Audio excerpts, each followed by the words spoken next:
Hey guys, we could totally start this video with, hey guys and welcome back, but I don't want to start it like that. This video is going to be the oddest, weirdest Sephora VIB recommendation video out there, because I'm not going to just sit here and talk to you guys about all the things I would recommend from Sephora. I'm going to do complete opposite. I will give you 5 things. I will tell you that. I will give you 5 things I do recommend. However, I really want to focus more on not falling for FOMO, not falling for the whole companies playing on our emotions, and not just buying to buy. And then I'll tell you guys about the 5 things that I recommend. Only because they are like my everyday uses, and that's it. I'm not going to talk about eyeshadow palettes. Look at me getting cozy. I'm not going to talk about all the random things that I typically would talk about. I wanted to make this video more so focused on smart buying.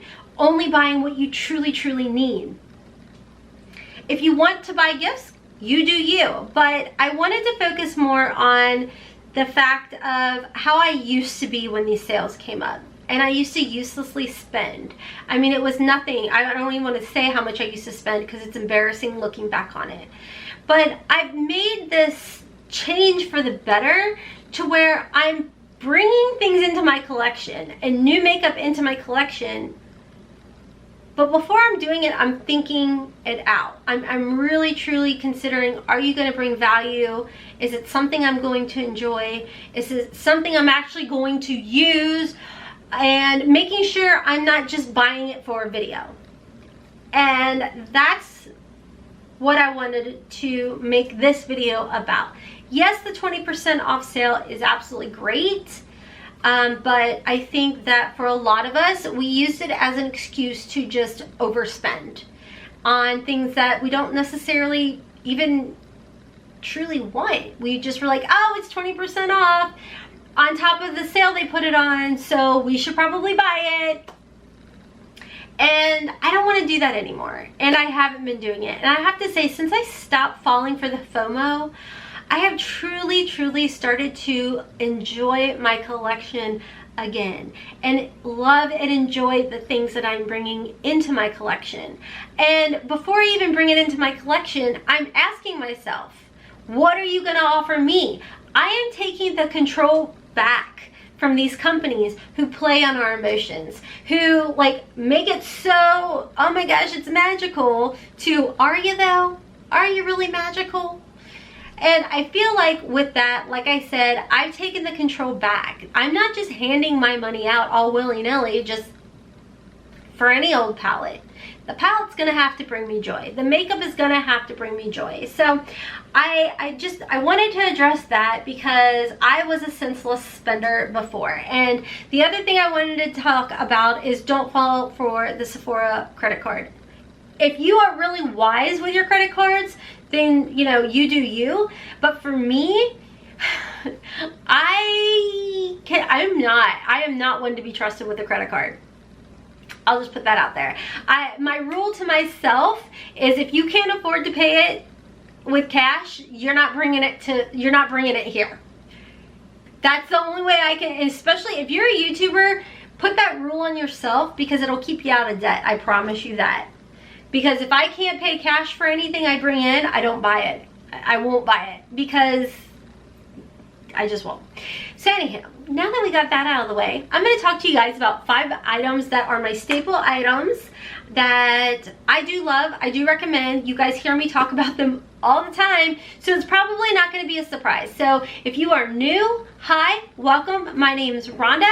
I hope you decide to stick around and subscribe. Follow me on Instagram and Twitter. And if you've been with me for a while, thank you guys sitting through my rant. I greatly appreciate it. So the first item I'm going to talk about is my Drunk Elephant De-Bronzy. You guys can see I love this. I am using it. I consistently repurchase this. I actually repurchased it back in September, and I don't know what I did with my backup because I put it in that special little place.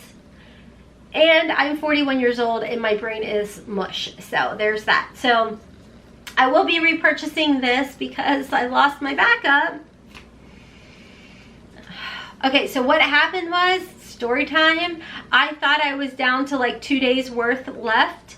And so I purchased a new one at the holiday Sephora sale. Well, ends up, do you guys see this? I mean, this thing is like paper thin practically. You get a lot of uses out of this, more than you expect. So I bought this. It's still going strong. I'm still somehow weaseling stuff out of it.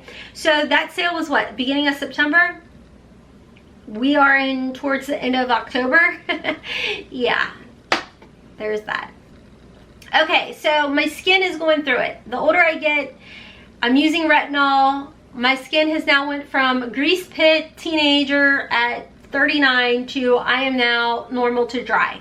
And yes, I use other primers, but my daily primer to go with the other things that I use, my like pore filler sticks, is the Ciate Watermelon Burst Hydrating Primer.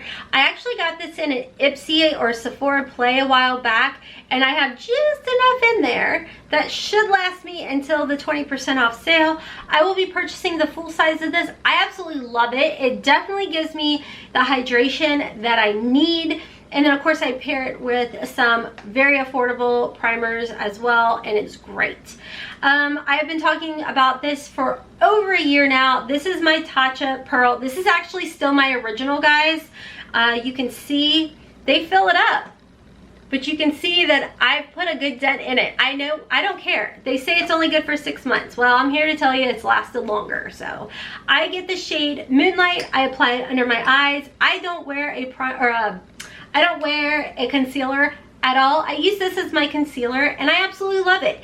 Occasionally you guys will see me like 1% of the time put a concealer on, but this is typically what I use. It's enough for my skin, and it works well. The next item I'm going to talk about is the Hollywood Flawless Filter by Charlotte Tilbury. I love this. I used to talk about the Wonder Beauty Glotion a lot. I would tell you guys either one of those. I still like the Glotion, but I just can't see continuously spending the money on it because I don't use this.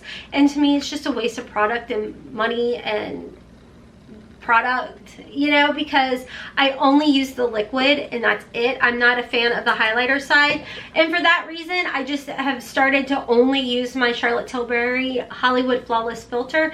I've been talking so much, guys. I'm losing my voice. But this has been my go-to, and I don't know if it's because of the doe foot.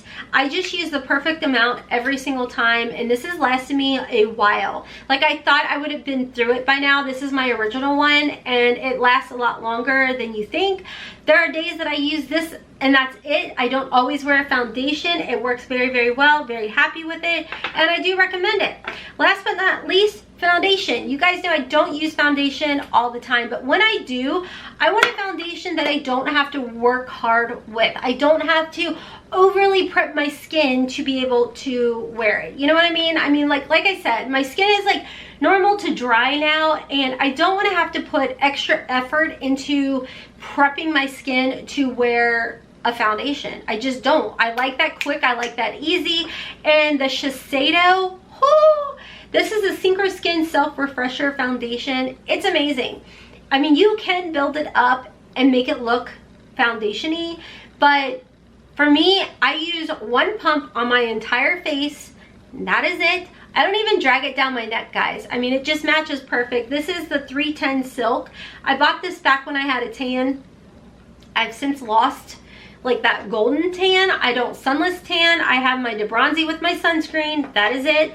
310 Silk still works for my skin, and like I said, one pump and I still have that really pretty skin look. I apply it with just any type of foundation brush, and then I go in with my Juno & Co sponge, cloud sponge, and just and that is it.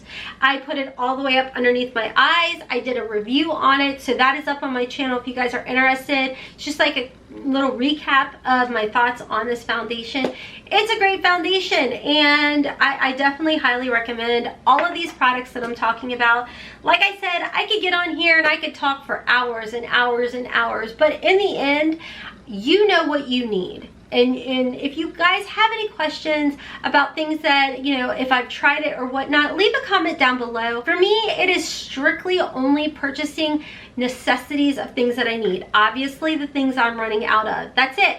You guys aren't going to see a Sephora VIB sale haul for me because I just don't want to like spend to spend. I just don't want to do that. And I just don't do that because I only want to add things to my collection that I truly need and truly want to use up. And I am loving this sense of control because I lost it for a long time. So anyways guys, that's gonna be all for today's video. Let me know if you have any questions down below on products that you were thinking about and if you want to know my opinion on. Also, let us know some of your go-to must-have items that you'll be picking up during this sale.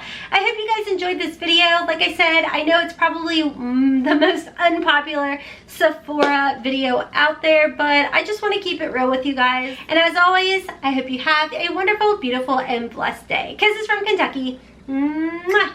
Bye.